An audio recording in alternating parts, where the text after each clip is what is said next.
the European anthem.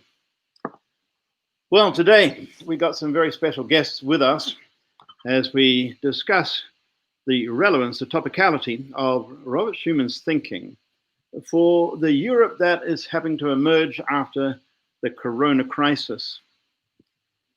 We hold these Schumann talks at 6 o'clock on the 9th of the month to remind us of what happened exactly 70 years ago, 3 months ago, at 6 p.m. on the 9th of May, 1950, when Robert Schumann placed to the world a plan for the interdependence of a future Europe. I call that the defining moment of post-war Europe, because when he presented that plan, which, by the way, only took him 3 minutes. Now, can you boil an egg in 3 minutes? Can you make a cup of coffee in 3 minutes? I think this is almost miraculous that in 3 minutes, he presented his plan that laid the foundation for the European house in which 500 million Europeans now live together in peace. You see, once that plan was on the table, there was something to respond to. Whether or not people kept to that plan, that was the trigger that has led to eventually what we have as the European Union today. Now, we're facing in Europe a major crisis, and we're asking ourselves, what kind of Europe can emerge after this Corona test?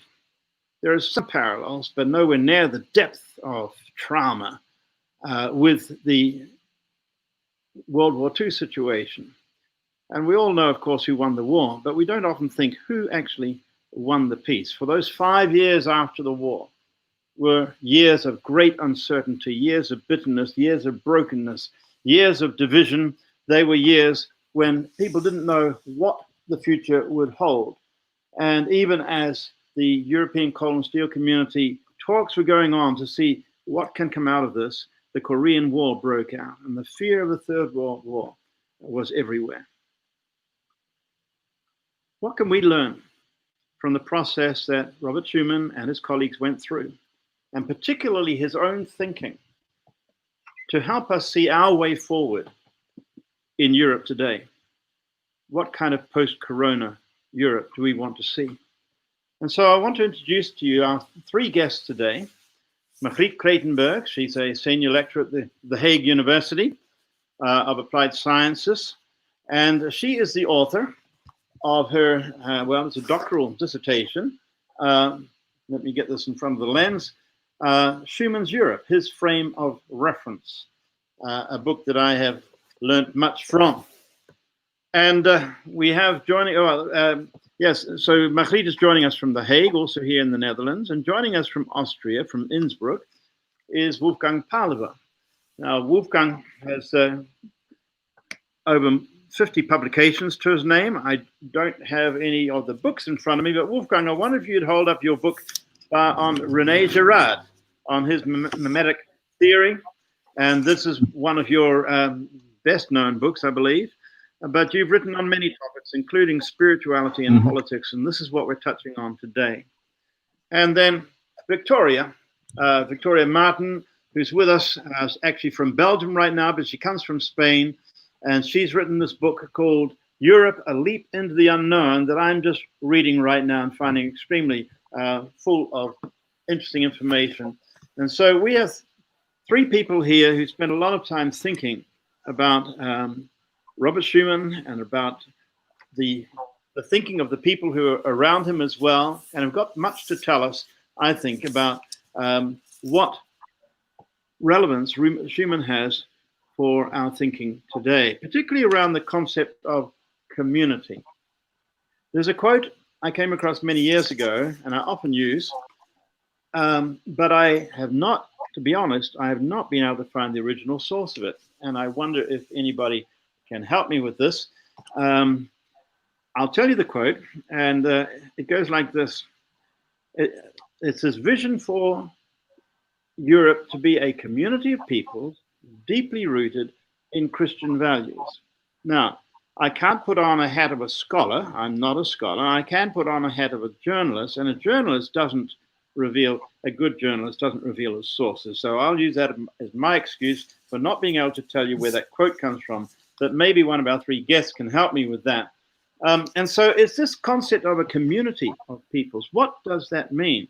It's actually not even a community of nations or nation states. It's a community of peoples. So we're going to be following this through today in our discussion. And I've mentioned that Europe was facing a serious case of post-trauma stress disorder after the war. When you've seen photos, for example, of the bombing of Dresden or Coventry for that matter, and you realize the bitterness that should have been there and was there between different nations, what would it take to heal Europe after the war? And so I'm going to start asking Victoria if she could explain something of Schumann's understanding of community, how that differed from society. And you've written a paper or co-written a paper on this very topic. So Victoria, I'll ask you if you could help us understand what was behind his thinking when he talked about community. Yes, thank you so much, and thanks for the invitation. Actually, yes, after I published my book, which is mostly a personal story about the founding fathers, then I came across like this concept of community. And I was really surprised because actually I never thought that there was some thinking behind that name, because we all got so used to calling it the European communities that we don't understand how revolutionary that was at the time. So that's why afterwards I started my PhD, and that's what I'm exploring, the concept of community. And I think that the first maybe idea to give a context is that there was a sociologist, Ferdinand Tonis, who made the difference between the concept of community as opposed to the concept of society. And what he believed was that when people got together, like in smaller groups, like in the medieval times, then they were living actually in a community because they knew each other, they were close in kin, and then there was a sort of natural solidarity. But when these human gatherings got bigger and we started to form big cities and also the state, then that's when we moved to more loose, a loose connection between people, and that's the society. So in a way, the quality of the human relations is lower, and that's when the thinking about the social contract comes in. But the problem with the thinking about the social contract is that we assume that we are social because we choose to be social, but because we get something in exchange. But I think in the Christian thinking was more in line with the classical philosophy and Aristotle, who thought that actually, like, all human beings are social by nature. So we can only grow and we can only develop when we grow in a community. So this whole idea of the social contract, I think that was a bit against that old thinking. And at the time of Robert Schuman and the other founding fathers, the group of people that were using this concept of community as an ideal, a bit nostalgic to go back to the past, was somehow like this nationalistic, extreme right and monarchist in French. So it started with Action Française, but it continued in the, let's say, in the group of followers of Maréchal Pétain. So in this concept, like, the French community was made of the real French. And then the real French were not Jews, for example, because they did not belong to this nation, this important nation. So at the time of Robert Schuman, the concept of community, I would say, had been hijacked by this nationalism. So when Robert Schuman and the other founding fathers want to recover and recuperate this concept of community, they add one adjective that I think is the key to their vision, that it's supranational. So at the time, for a lot of people, it was a complete shock because it seemed as an oxymoron. Actually, can we have a community that goes beyond the nation? And I think that that was a revolutionary move of Robert Schuman on the 9th of May. Thank you. Is it correct to say community is much more personal than society? It is, yes. Well, I wonder, Wolfgang, if I could ask you, how did this concept of community, as Schumann understood it, relate to Catholic social thinking and the philosophy of personalism? Perhaps you can tell us about what Catholic social thinking is and was. So, Yeah. Sorry. Yeah, Wolfgang, yeah. Yes, sorry. I think the center of Catholic social teaching is personalism. And if you look at the concept of the person, it's a very interesting concept because it combines individualism. It starts with that every single individual human being is valid, has dignity, but it doesn't go into the cul-de-sac of atomistic individualism, because at the same time it claims that human beings are relational beings, are social beings. So there is individualism and relationality in a very balanced way. And thirdly, which is also very important for our discussion, it also claims that human beings are open for transcendence. So these three elements are at the center of Catholic social teaching, at the center of Catholic personalism. And if you read Schumann's writings, you will see that his understanding is a very good one, because at the same time, maybe just follow up on Victoria, we have in Christian democracy in Europe in the first half of the 20th century two versions of an understanding of Catholic social teaching. We have a paternal one and we have a fraternal one. And the paternal one goes along the line of Marshal Pétain and some of those more right-wing followers of Catholic social teaching. And then beginning with Bergson and Maritain and Schumann and those people following this line, we have this fraternal version. And if you look at Schumann, he always balances subsidiarity and solidarity. So subsidiarity and solidarity are following the individualism and the social nature of human beings. But at the same time, he again and again equates solidarity with fraternity. And I think that's very important. And maybe we can later on talk a little bit about what that means for us today. Can you explain a little bit more? What does it mean to be open for transcendence? Well, that's the most trickiest thing.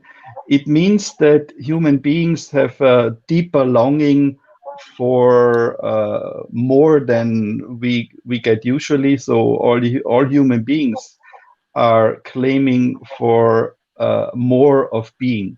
So this is in a very broad anthropological understanding, the human nature of transcending its own nature. I mean, in the tradition, it was also called that human beings long for the highest good, the summum bonum. And it is at the center of Catholic social teaching. So if you look at the encyclicals of Catholic social teaching, you will find in nearly every encyclical a quote from the Sermon on the Mount, that human beings should seek the kingdom of God first, and everything else will be given. So this is underlining by the help of the Bible that human beings need to desire the highest good. And I think it's very important, and I think you can also realize it in Schumann, because this is where my Girardian studies are very important.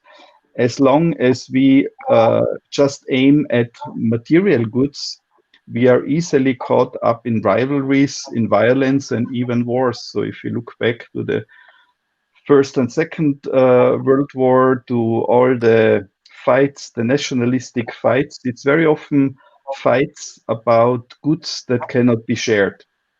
And I think if you read Schumann, and I read yesterday in the afternoon a little bit in his book for Europe, and you immediately see that he understood those things that cannot be shared, those material things that have to become common. So that was his claim of the community of steel and coal. But the precondition, yeah, that's the book. I read parts of it at least yesterday in the afternoon. But the precondition to share it is that our deeper longings are not going and yearning for material goods, but those goods that can be shared. And if you look at his writings, that he says the community of culture is much more important than economic or political matters, then he is understanding that ideas, aspirations, that can be shared without going into rivalry. Whereas if we go for money or for profit or for firstness, we cannot share that. And this is again just my last sentence. That's again a very important fraternal dimension. It's deeply rooted in Christian fraternity, but even in the Muslim tradition, there is a very interesting saying: when you wish something deeply for yourself, wish only those things that you can share with your brother. So this is, I think, very important.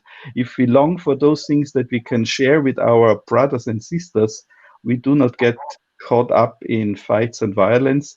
If we wish those things we cannot share with our sisters and brothers, we are in trouble. And that has to be applied to the community of Europe. Now, both you, Wolfgang, and Victoria have mentioned Marshal Pétain. Perhaps to clarify, he was the leader of the French government under the Germans, the Vichy government, and was he had this understanding of who are the true French, as Victoria was explaining, but it was a very narrow confessional base, conservative Catholicism, and in some ways, would it be fair to say, in some ways, it would correspond to some of our populist politicians today. Victoria, would you agree with that? Yeah, I would totally agree. I think that we are seeing a revival of that kind of nostalgia, of a kind of like old society and traditions, and in a way like a homogeneity of people that is over, because we're living in different times. And I don't think that, well, that's my personal opinion, I don't think that a Christian can look back, no? But because we always have to look to the future. Yes. Margriet, I want to ask you something. Schumann's background, how did that prepare him to think about community and a multi-layered level of identity concerning his own faith, concerning his nationality, the place where he grew up? How did that all prepare him? Yeah, thank you for this question.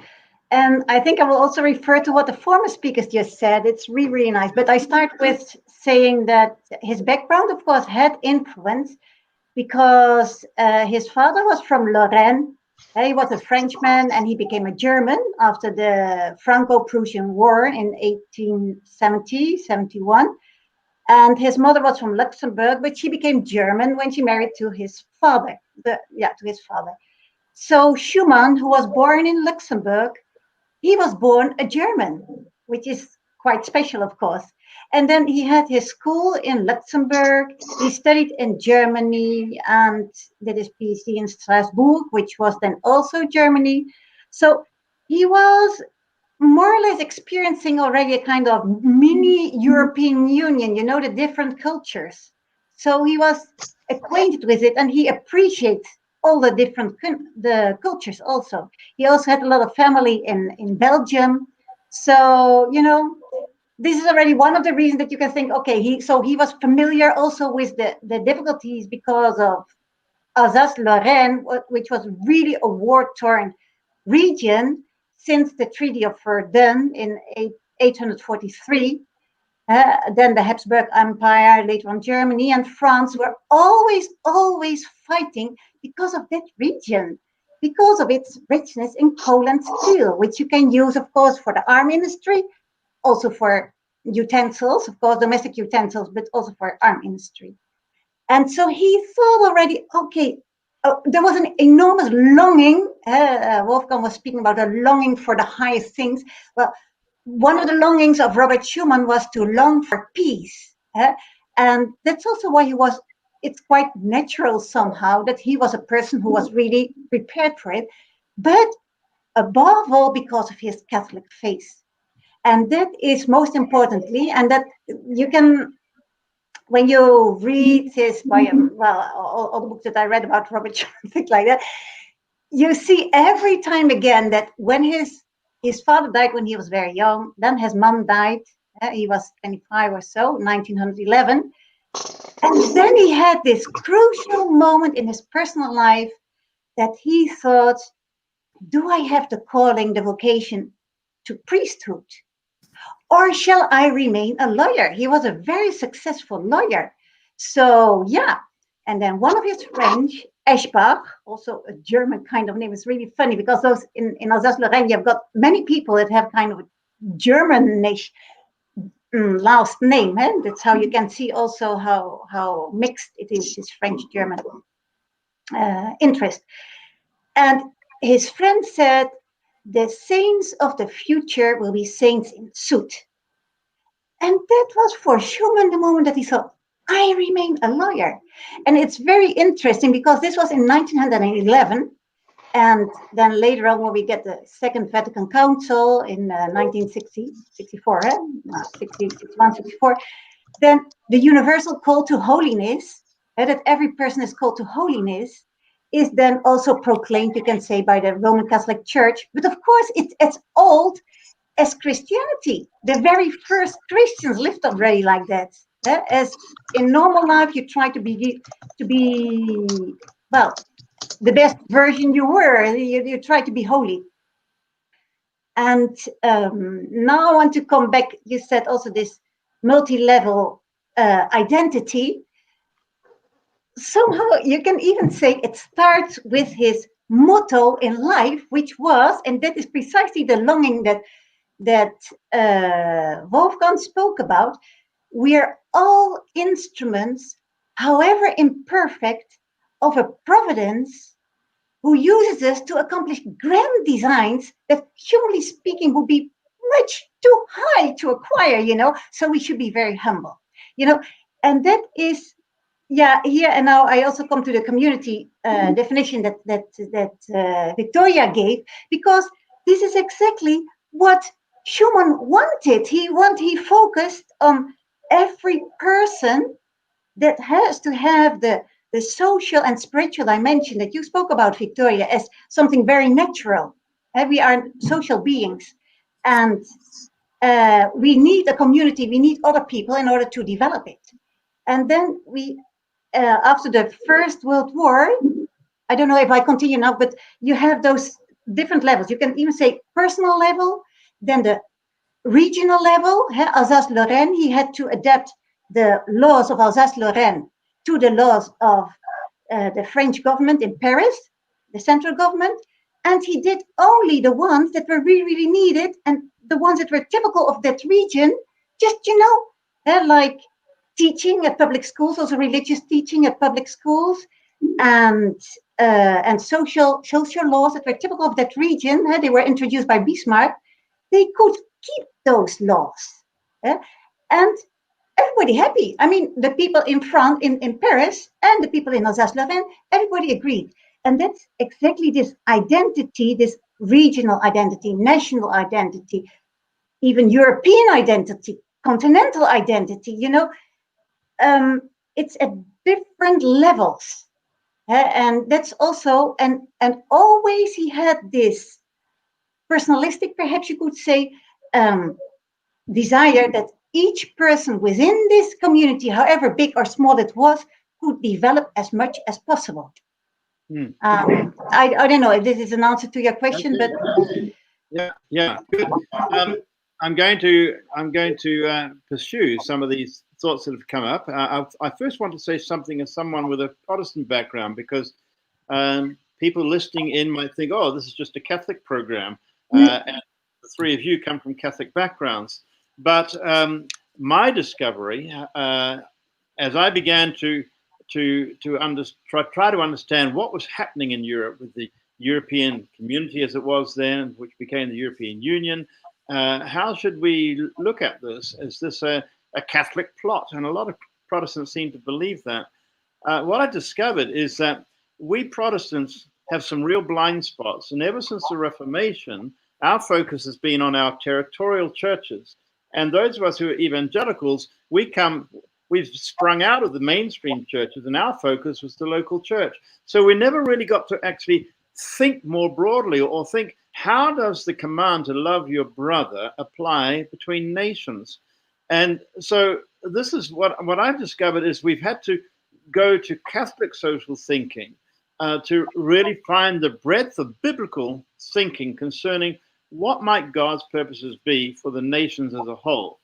And so that's why we Protestants, and especially we evangelicals, we need to have the humility to listen and realize we've got to learn from other traditions, because quite frankly, we've not played a significant role in the shaping of Europe. And I thank God for the Catholic input into the shaping of the European project, because there's been so much biblical content that comes in there. Coming back to this Catholic social thinking that Wolfgang was talking about and explained, four main emphases. Each one of us is made in the image of God. We all believe that as Protestants and evangelicals. And secondly, that leads to each one of us should therefore seek for the common good of the others. That's loving our neighbors as ourselves. And that leads to solidarity, standing together.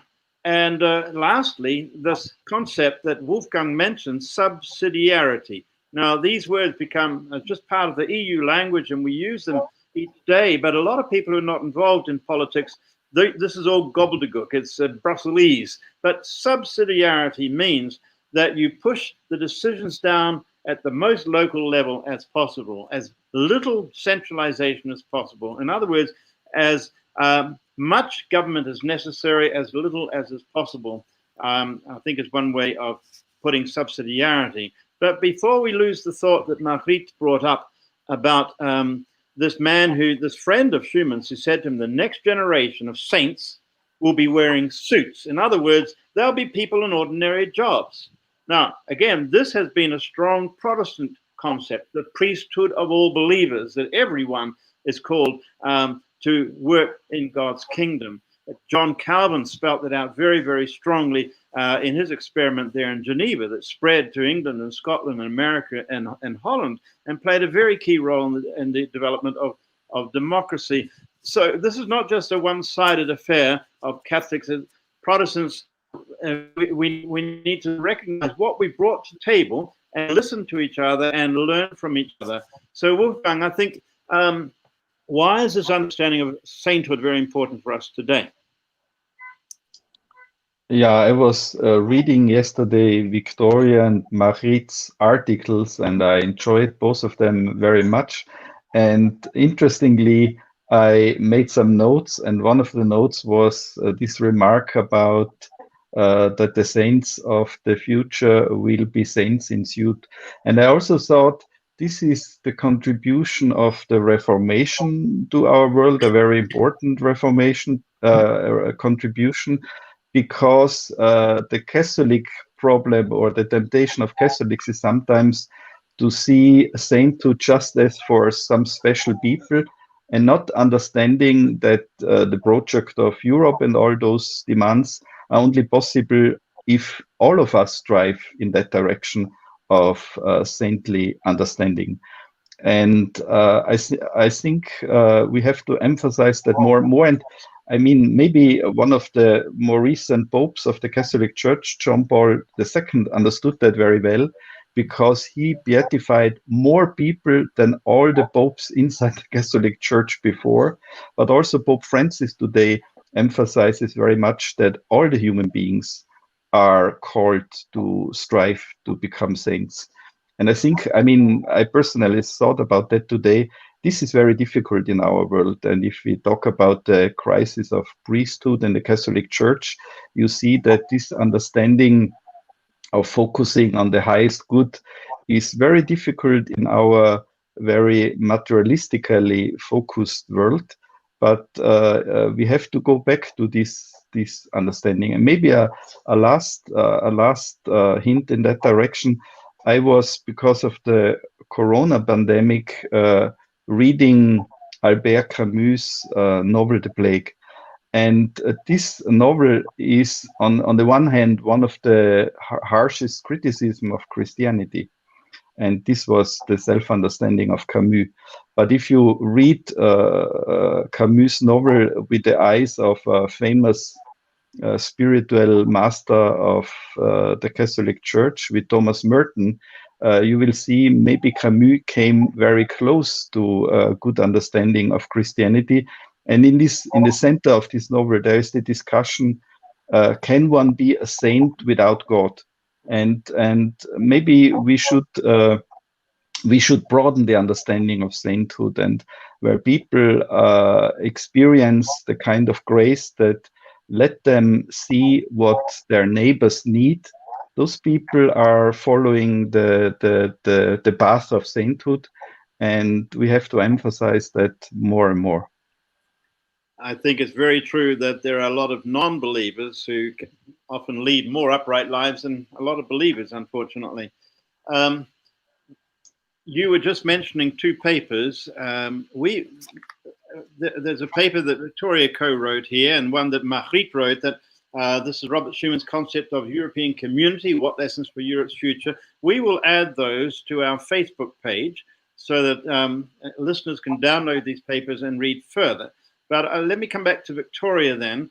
Tell us more about this concept of community, that you've spent a lot of time reading through all of Robert Schumann's writings. Now, this is his only book, and so it's only a short book, and look how big the type is in it. It's very, very big.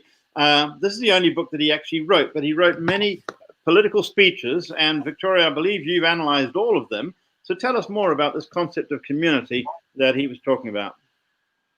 Yes, I thought because I think of all the founding fathers, he was the one who wrote more explicitly on why they chose the word community. And I think it's super interesting that actually he goes back to St. Thomas Aquinas, and he takes the traditional definition of community of St. Thomas Aquinas, in which he introduces like 4 elements. And he thinks that these are the 4 elements that we have to also take for our political community. And so one is the freedom to participate, so no one can be obliged. The second one is the equality of all the participants, so no one is like stronger or more valuable than the other. Then that when you enter this community, you should have no selfish motivation. And I think that a very important element, the 4th element, is that the goal should be the search of the common good. And I think that this was, as you said before, Jeff, the fact that we can take Christian values to the international level and to the relations between countries, between nations, that was revolutionary. And the fact that you can actually establish a political organization whose goal is to look for the common good. And let's not forget that this could only be done also like after, like we also try to pursue another Christian principle, that is forgiveness. So I think that the project that these politicians started after World War II actually was revolutionary for that, because they really believed that you could take this definition of St. Thomas Aquinas and apply it to the relations between countries after the war. Victoria, can you repeat those 4 points? So the first one is the freedom to participate. So it was open to all. It was not an exclusive club like Marshal Pétain was wanting. Yes, but also that no one could be obliged to It was not forced. It was you should be free to join. You should be free also to leave. You cannot be obliged to participate. Yeah. The second one is the quality of the members. And I think that this breaks the traditional idea of the balance of power, because since the Treaty of Westphalia, the relation between all the European countries had been based on the balance of power. That you had to keep this balance. And then always the small countries had to be afraid of the bigger powers. So here they're saying, no, in a community, following the teaching of St. Thomas Aquinas, all the participants are equal in value, regardless of their money, regardless of their, let's say, like military or economic power. So this is the second element. The third one. And that's how, just let me interrupt there, that's how Malta in 2017 could be the president of the European Council when the Brexit talks were starting, her mother nation, Great Britain, and here was little Malta with 450,000 people. This is an example of the balance that was there. Yeah. Mm-hmm. Sorry, so number 3? The third one is no selfish interest. And then the fourth one is the search for the common good. So that's why it completely breaks the logic of international relations that was there in place since the 15th century. Now, these 4 principles were part of the plan laid on the table in May the 9th, 1950. They require a strong inner motivation, don't they? How well have they been followed? Anybody?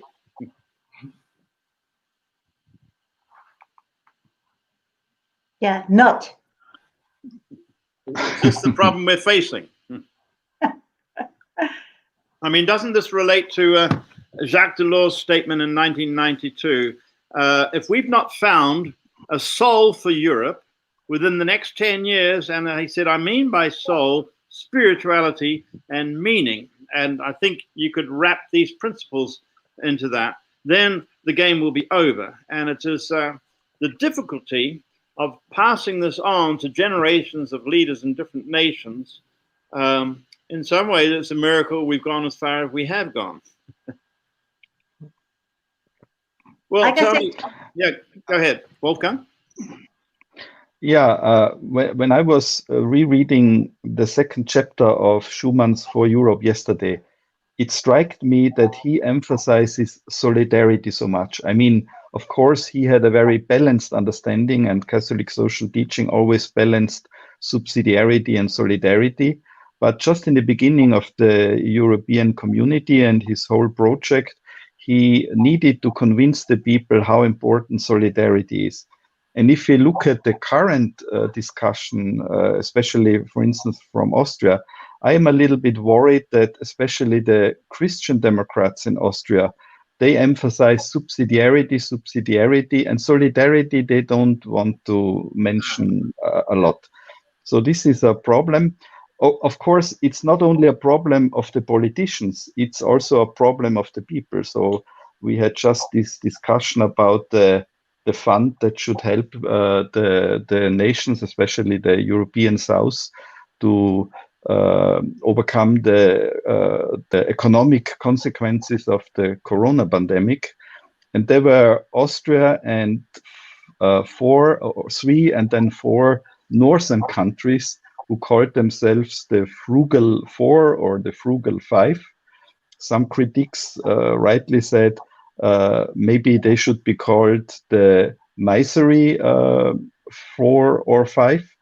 And when our Austrian Chancellor, who was one of the speakers of this approach, came back from Brussels, he said to the Austrians on TV that he did the best for Austrians. And I was a little bit disappointed because I said, this is a European project and we should just in this crisis look at what is the best for all of us in Europe. But of course, a politician have to do what he thinks the people who voted for him or will vote in the future for him want him to do. And I would say a lot of Austrians like this approach that he goes to Brussels to do the best of the Austrian interest. And I think this is a little bit against the spirit of Schumann. And this is a consequence of a lack of deeper spiritual orientation of the people in Austria and in some other European countries. But I was wondering, because there are more people from the Frugal 4 in our community. So Margriet, you could just tell us what you thought about your prime minister in this regard. Were you happy? And maybe Victoria can also tell us from the southern perspective how you looked at this recent discussion in Brussels? Well, I thought it was a clear indication, illustration of not putting into practice Schumann's frame of reference, to tell you the truth, which is reconciliation. I repeat it many times, I think, but okay, I'm sorry, it's so important. Reconciliation, solidarity, subsidiarity, and only supranationality where really needed. In this case, of course, it's a matter of, you help each other. And to see it in a childish way, because I changed my PhD into a children book, and there I explain that Europe is like a family, and in a family, when you've got many children, every brother or sister is different, and each one has its own specialities, which are beautiful. And it's the same in Europe. And so it might mean that, well, perhaps, okay, we have in the Netherlands, in this case, we are a rich country, but we also lack a lot of qualities that are present in the South, for example, and that we could learn from. So we can all learn from each other. And this is just something, each country has its specialties. I understand Rutte. Don't think I don't understand, because I understand the Dutch mentality. You understand Rutte, Mark Rutte, the Prime Minister. That's what you're saying? I understand the way he is thinking, because it's completely rational. It's economic thinking. And what I think it was Victoria who said already at the beginning, the person with his or her spiritual and social dimension needs to be at the center of everything, of the economy, of politics, of cultural things, of sociology, of everything, social life. And as soon as you put economics on top as the goal, economic benefits, then you think differently. Everything becomes different. So, and that's something that is so much into Dutch society. We see the European Union so much as an economic project that then, in a certain sense, it's like logic that you reason the way Rutte reasoned to represent us in Brussels. And I'm very sorry about it. And that's why I think that really it's so important that people know the story of the European integration project and what is really behind it. Because I think every person, and I notice it every time again when I have the Schuman Student Congress, for example, now last time they said, why don't the politicians think with Schumann's frame of reference? Why don't they have Schumann's vision on Europe? Because a lot of crises would disappear. A lot of tensions would disappear. We would like to help each other. And to help each other, other countries are helping us. We think it's not only giving money what is helping. It's a lot more than we are. In the first place, we are human beings. Okay, perhaps I'm saying now too much, but it is the students, they love the way Schumann thinks, and they think this is the way Europe should be. We need a solidary Europe. Subsidiarity, of course, but now I think what you said, Wolfgang, the subsidiarity concept, people they use it for their own benefit. It's subsidiarity, okay, but not if it goes against the common good, which is broader than just your country. And even that we could say of the European common interest should not go beyond the universal. Now, I'm saying something big, but Schumann was already saying this. He was telling we should take, as soon as our situation in Europe is more or less okay after the Second World War, we should take care that Africa also, the economy gets going, so that, when the economy gets going, it's easier that people live in peace. We wouldn't have had the problem of migration, because people would have been okay there. I'm not saying that it's only this. It's also that we sent a lot of money and it was not received well in Africa and so on and so forth. So it's both ways that it's not completely okay. But I mean, it's not only Europe, also not. Europe is in the world. So we also have to take into account what is beyond Europe. I think I stop now, because I'm sure that Victoria and Wolfgang and you, Jeff, have a lot more to say. Well, we want to hear a Southern perspective, Victoria. Yes. So maybe first the more like structural, institutional, and then I will give my opinion as a Spaniard. But I think what you're saying, I think it's also important to remember how realistic the founding fathers were. So not only Schumann, but also De Gasperi, so that they could combine idealism and realism, because before them, many other people had been like talking about a united Europe, and there had been some movements, like Pan-Europa or even Victor Hugo, but it never happened because it was just this utopia, and it was not rooted in the reality of the human being. And we are all complex, and we all have these tendencies also. I mean, we can be selfish. I mean, and that's why, like, we have to make the effort to develop our virtues to overcome these weaknesses that we all have. So I think the Schumann and the other founding fathers, they knew that this would not be easy, and that there's always this temptation to go for myself. And that's why in the institutional architecture that they developed, you have the council, where it's legitimate to go and defend your national interest. That's like the institution where you have the nations. And that's why the founding fathers never thought about erasing the nation state. They wanted to transcend it, but the idea was not to create some kind of new entity in which you would have all the nation states disappearing. So they established the council, in which you go and you defend the national interest. But then they established the commission, where like the commission has the duty to identify the common interest, which is the translation of St. Thomas Aquinas, the common good. And actually, when a person is appointed commissioner, they say, I have to leave my national hat at home, because when I go and I join the commission, it's a college of commissioners, and I'm not representing any country. I'm representing the common good. And this is supposed to be the balance that will make Europe progress and that will build the community over time, because the community is a process. And I think over the years, what has happened is that this balance has been broken, and the council has been reinforced. Like this concept of the European Council didn't exist before. There was the Council of the European Union, and they had meetings at different levels. And very rarely the heads of governments would meet, because you already had the ministers and you had the ambassadors, and they could decide things in cooperation with the Commission.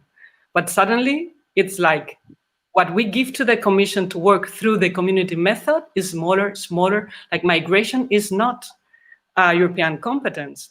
So it remains in the context of negotiation, and it remains in the context of the balance of power.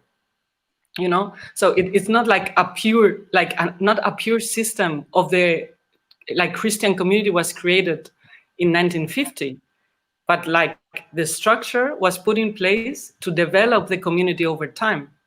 And what happens is that I think institutionally, like we have weakened the community institution, and that's the European Commission. And then just as a Spaniard, what I understand is also that the true spirit of community happens in a constant relation with the others, not one day. So when you say that when you call for solidarity, it's great, but it means that you have to think of the common good. If you only call for solidarity for your own interest, that's not the European spirit. And I will say, I remember, for example, when Spain, after the enlargement to the Eastern countries, Spain stopped being a net recipient of European funds, because suddenly the average net income of the European Union went a bit down with the new countries. So suddenly Spain became a contributor. And people in Spain were super angry. We had been receiving money for years and years, but then when we had to give some money to the new countries, we were not so much happy with solidarity. So just to say that I think that we are all the same, because we as human beings, we have the same defaults. So I think that the important thing is when you really want to move from negotiation to the common good, you need all the participants to change the mentality, because if you remain in this sort of game theory, you're playing a game. So if you think that your neighbor is also playing a game, then it's very difficult to be honest, because you think, okay, then it becomes like a poker game, and then someone is going to win. You cannot be naive, and you cannot, no. So then you create an atmosphere in which is very difficult to build community. So I think that the key word maybe is trust and honesty. Like if there's trust and there's honesty, then you can find the common good. Otherwise, it becomes a game.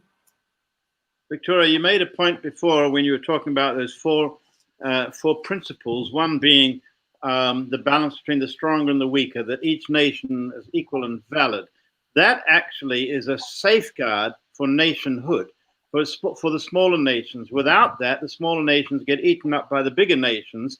And very often the popular idea is, oh, this big super state is obliterating all the nation states. No, there's actually a safeguard there for the nation states to be who they are, but within a larger interdependent framework.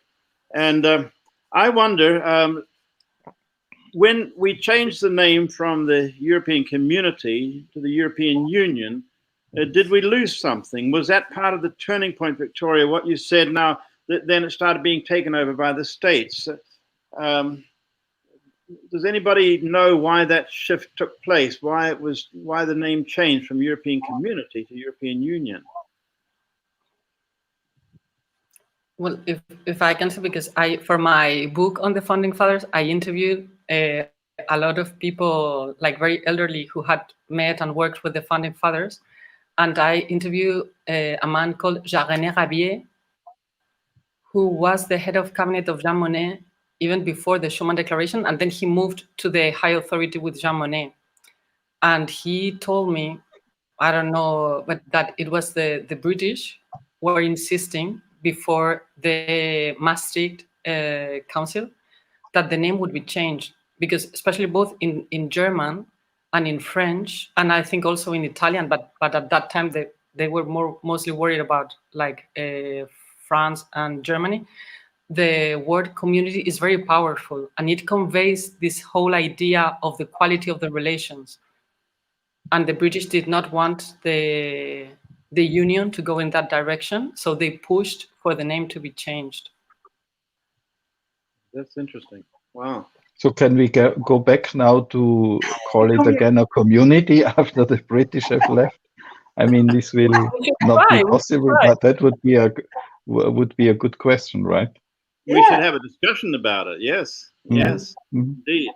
Now, I have a slide. I don't know, Cedric, if you've got Cedric is behind the scenes in Finland, pulling all the strings here. This is a quote from Robert Schuman. It's actually the title of his second chapter here in For Europe.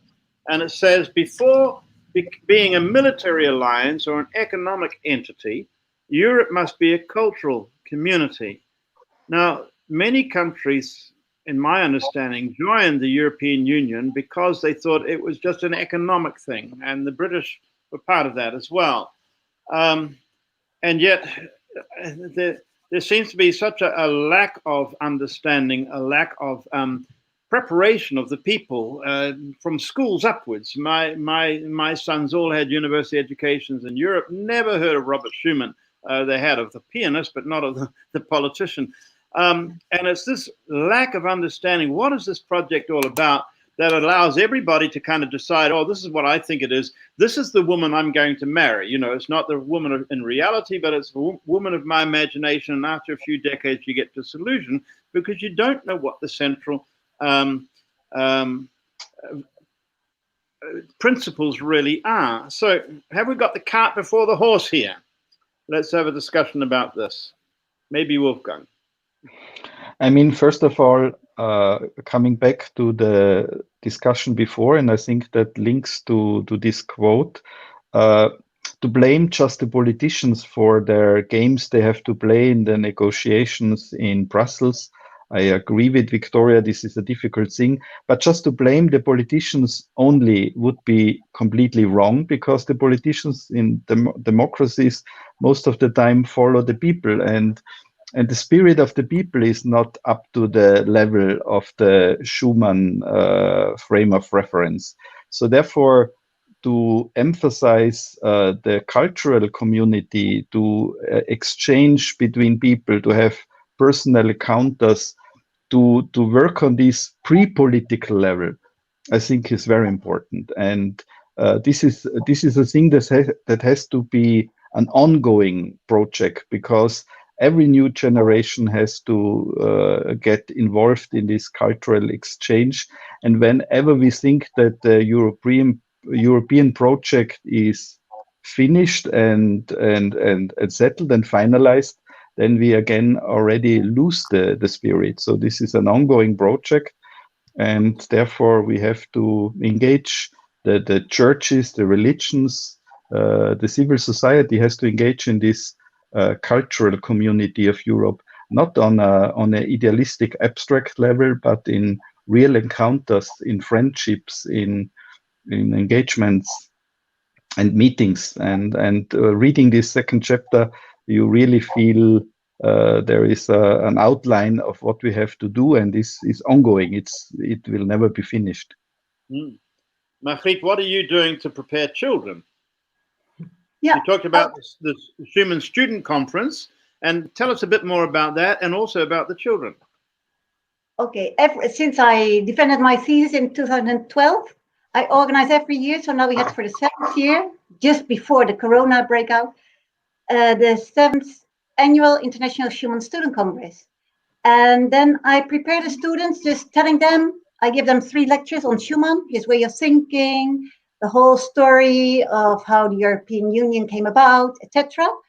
And then I have the students think through Schumann's eyes and look at EU today and write an essay on EU today, so EU-Russia conflicts. So EU-Russia, migration, all the things that you can think about, they are listed over there. And then the Brexit, of course, East-West division, North-South.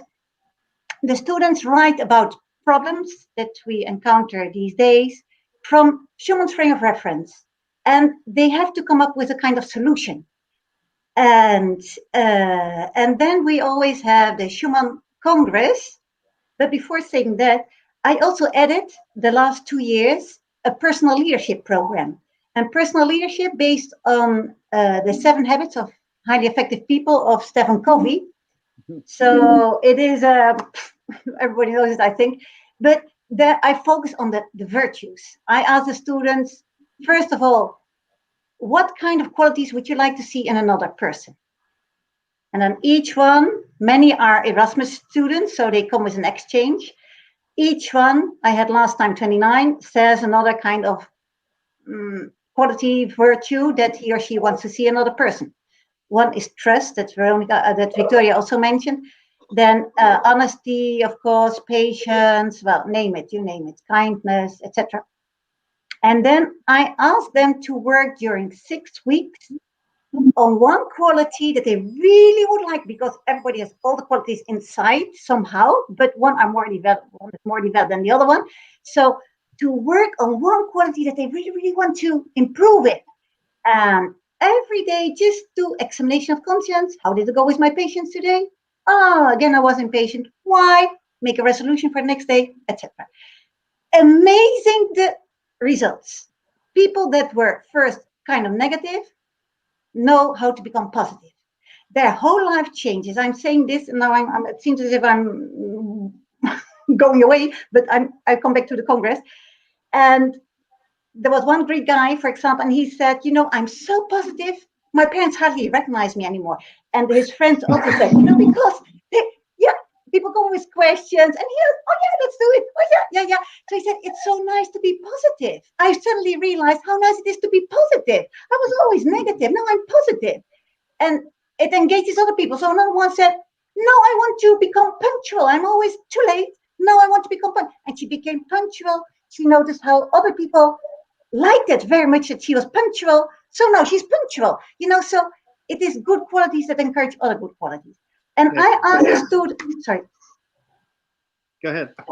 Yeah, okay. And I asked the students then, when I tell them, okay, so now you have looked through Schumann's eyes at EU today, you have to come up with a solution. And what does it mean for you personally? How can you contribute to come to this solution? And then you get great answers, great presentations.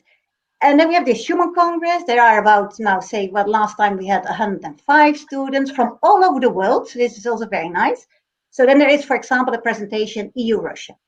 They come They see where, instead of, you know, being two enemies, where can they find each other, EU and Russia? How, okay, and what should we do in order to make this work? And what could I do?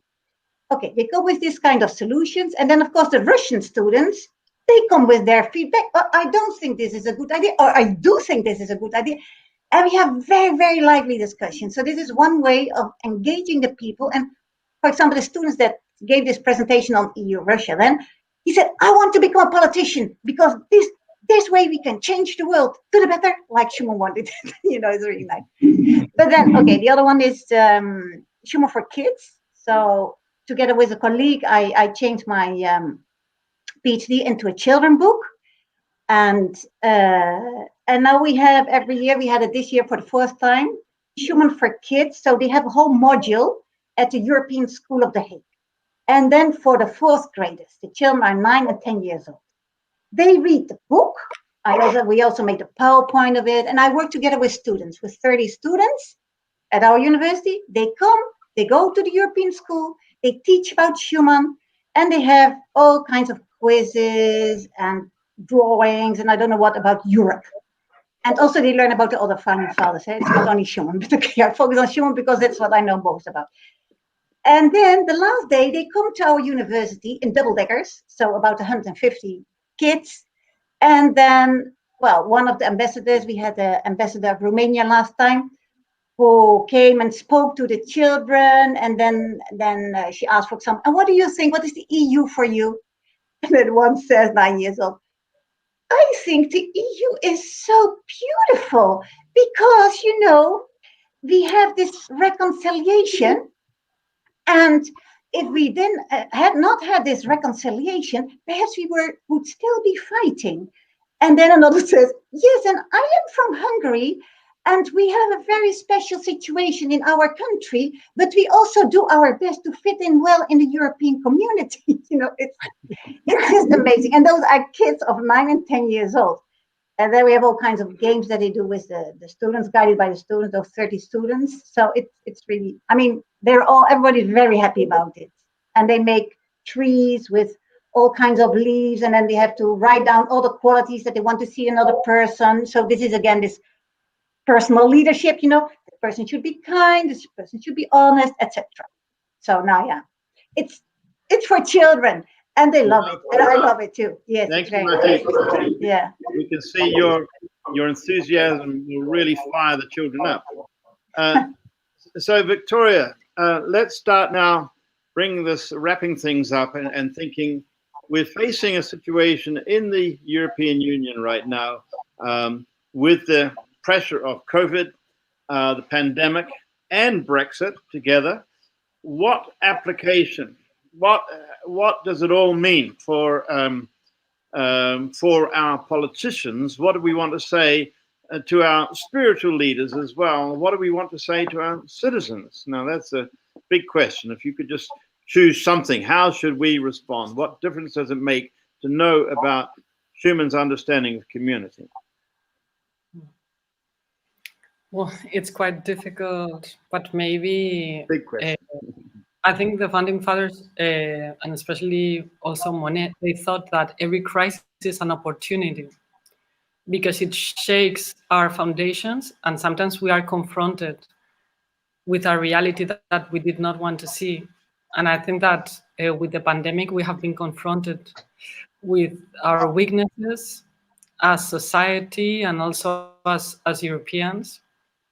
And I think we have also seen that even if we criticize a lot, sometimes the European Union, I think that it's worth the effort, because when we look outside, I don't think that anyone in the world has a better answer on which kind of society we want to build together. I think the values of the founding fathers of searching the common good and helping every person develop and this human dignity for everyone in the world, I think I think every person can identify that, honestly, as the best option.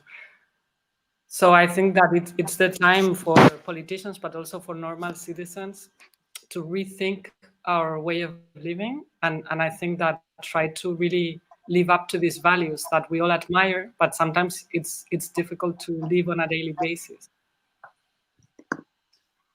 Okay, and Wolfgang,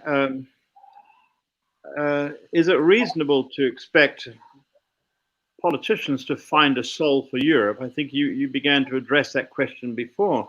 Surely this is the role of faith communities. What would you like to say to Europe's spiritual leaders, the leaders of faith communities? First of all, I do not expect from the politicians to give us a concept of the soul of Europe. I even would be scared if politicians try to do that. I mean, ordinary politicians.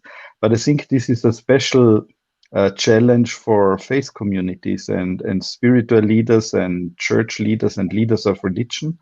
I mean, on the whole, I think some of them are very much engaged in the right direction and try to do the best to really strengthen the community, the European community, going beyond the borders, turning borders into bridges for dialogue and meeting. And I also think the spiritual leaders should all help us to strive for saintliness. Saintliness with God and saintliness without God is very much needed. And I think the spiritual leaders have to help us to walk that walk. And Margriet, what Wolfgang has just talked about is there needs to be a vision. It's unrealistic to say, well, this will work if everybody was a really fine believing Christian. That's not going to be real. So there needed to be a framework that would be inclusive. What would you like to say to Europe's citizens when we face the challenges that we're facing? You know, it's a little bit what I just mentioned before. Try to be the best version of you are, and try to live all the virtues, all the qualities. And if I say, okay, this universal call to sanctity that is so unknown to people, I mean, it's of course beautiful because it gives a meaning to life. I notice with my students, if I ask what's the aim in life, because it's one of the questions when we do personal leadership, nobody knows, or perhaps one or two in the class know what is the aim in life. You have to be healthy, but when you're not healthy, okay, so every time it's okay to be happy, yeah, but what is happiness? And things like that. So they don't, to try to become the person you're meant to be, and that is the best version of who you are. And then of course I think it is very important that everybody knows the the story of the European Union. I mean, and what reconciliation is. Victoria mentioned the reconciliation also is one of the key points in solidarity. And I think these days it's very difficult, and that people know what reconciliation is, forgiveness. And another thing that I just learned about, I didn't know, probably you all know, I had never heard about it, the appreciative inquiry dialogue. And I think it's very nice to try to understand each other, because a lot is because the tensions and a lot of crises are because of ignorance. We don't know. Most people just don't know the story of the beginnings of the European Union, why we have the European Union, what is a community. People don't know. And what is the aim of the European community? They don't know. So I think ignorance, and also what is the aim in life? I mean, people don't know. So the ignorance is so big, and that's why I think that we can start also at a very low level. Then just trying to be a good person, try to be the best version of yourself. If you want talent, you have 1. You don't have 2, 3, 4. You're not yourself. If you have 10, you use 10. You don't use 6, 7, 8 because then you're passive. So like that, so that everybody knows, okay, and together we are strong. I mean, together we fight Corona. That's one of the sayings. Okay, so now this also, together we can do it. But we have to encourage each other. And I think very important, want the happiness of the other person and want the other person to develop. And when we want it, if we want it, we develop, we ourselves also develop. So it's good for which really good.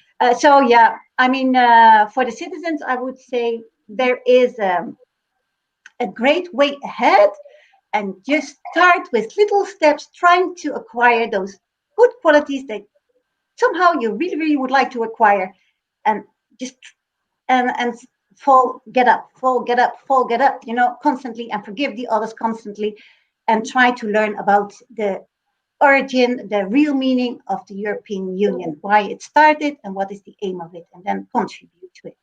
Thank you. And Victoria, any last comments? Sorry? Victoria, yeah. Do you have any last comment? Any proposals? You no. were just. What about this idea of community that came up? Yes. No, I was thinking, because that I think like it was planned before the Corona crisis, but now I think it's even more meaningful that the European Union is going to organize a conference to debate on its future. And it was proposed some months ago, but the Council approved it in its last meeting. So it's actually going to take place. And the idea is to engage in a dialogue with citizens so that everyone can say what they expect of the European Union. So I was thinking that in that context, or even through a citizens' initiative, we could try to demand that we recuperate the word community for our project, because I think that probably with this name, we would have a more clear path on how to reach this political community based on solidarity that we want to build. And promote a dialogue and thinking about it. Yes, sure. Indeed. Yes, indeed. All right. Well, we could discuss a lot of things. I want to thank you very, very much for all your contributions. I want to thank all the listeners as well, and thank Cedric up in Finland, who's been doing all the technical thing behind the scenes.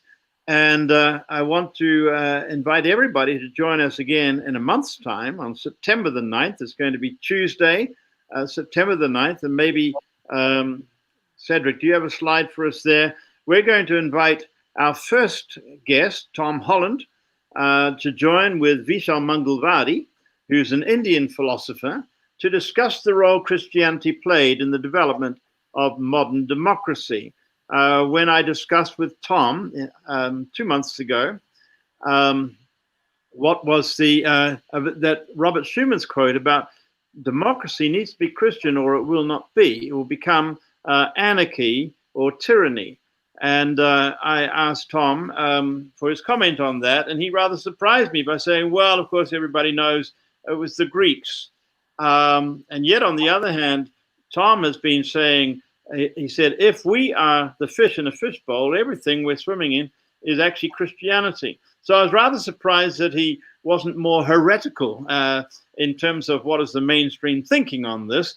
And listening in at the time was Vishal Mangalwadi, philosopher from India, who's written a book called The Book That Made Your World.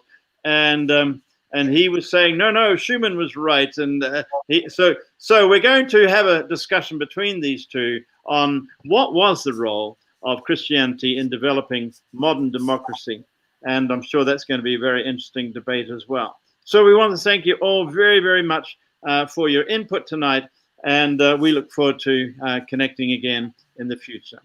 Thank you very much. Thank you. Goodbye, and thank you. Yeah, thank you.